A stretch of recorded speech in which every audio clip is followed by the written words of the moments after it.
Hello everyone, welcome to the channel Palkin Educational Desk. Hello everyone, welcome to the channel Palkin Educational Desk. I am Palkin Chaudhary. Today we are going to start our topic JS Mill views on liberty.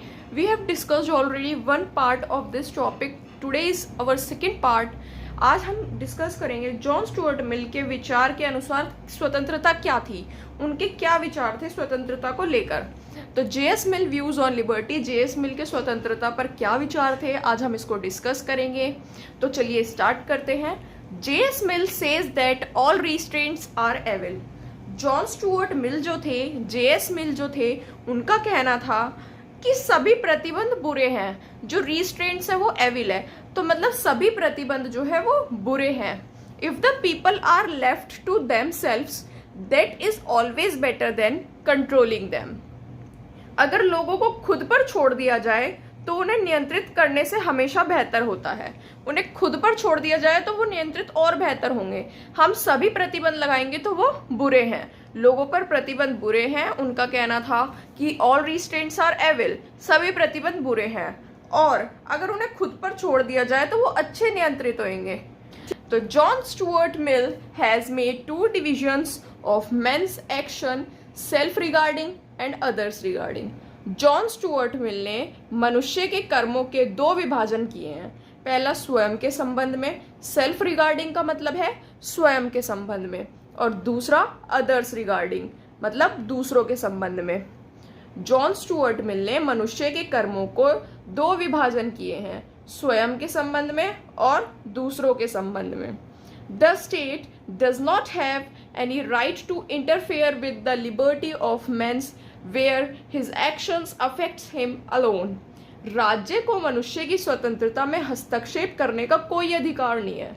The state does not have any right to interfere with the liberty of men. इसका मतलब राज्य को मनुष्य की स्वतंत्रता में हस्तक्षेप करने का कोई अधिकार नहीं है। Where his action affects him alone, जहां उसकी कार्रवाई अकेले उसे प्रभावित करती है, जहां पर उसकी कार्रवाई उसे अकेले प्रभावित करती है। Professing any religion, worshipping any deity, watching any moving movie and the examples of self regarding action. किसी भी धर्म को मानना, किसी भी देवता की पूजा करना, कोई भी फिल्म देखना, कर्मों के संबंध में स्वयं के उदाहरण हैं। If the actions of men are in nature of affecting others, the state may check such actions because they fall within the domain of others regarding.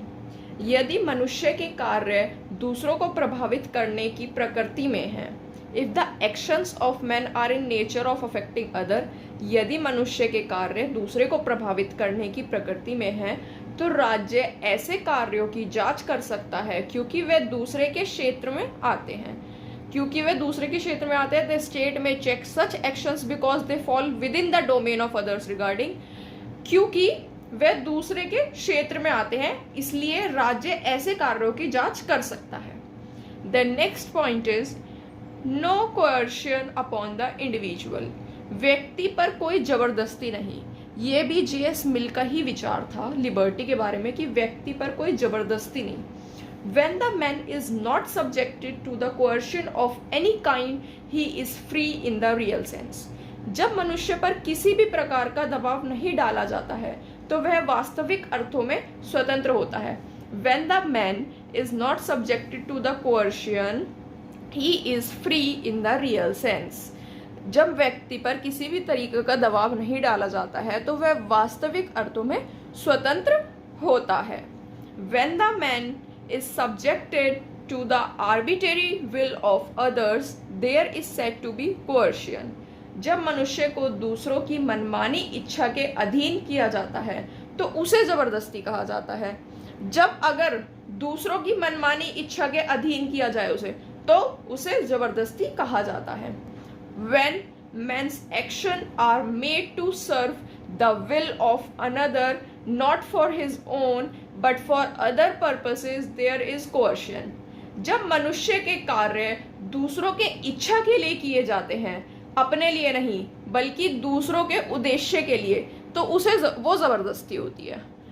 Coercion occurs only when one person threatens with the intention of thereby getting the other to act in conformity with his will. जबरदस्ती तभी होती है, coercion occurs, जबरदस्ती तभी होती है जब एक व्यक्ति दूसरे को उसकी इच्छा के अनुरूप कार्य करने के इरादे से धमकी देता है. Only when one person threatens with the intention of thereby getting the other to act in conformity with his will. इसका मतलब जब एक व्यक्ति दूसरे की उसकी इच्छा के अनुरूप कार्य करने के इरादे से धमकी देता है. तो ये जे.एस. मिल के विचार थे. ये जे.एस. मिल ने कहा था कि कोअर्शन नहीं होना चाहिए. उसने कोअर्शन को, दबाव को नो कहा था. और लिबर्टी पे उनके क्या विचार थे आज हमने डिस्कस करा है. ये JS. Mill views on liberty का सेकंड पार्ट है. देन एक पार्ट और आएगा JS. Mill views on liberty पे. Then JS. मिल के जो विचार थे वो कंप्लीट हो जाएंगे. मतलब जे.एस. मिल व्यूज के जो व्यूज थे लिबर्टी पर, ये टॉपिक कंप्लीट हो जाएगा. देन हम नेक्स्ट टॉपिक स्टार्ट करेंगे. If this video is helpful and informative for you, please like, share, comment and subscribe to the channel.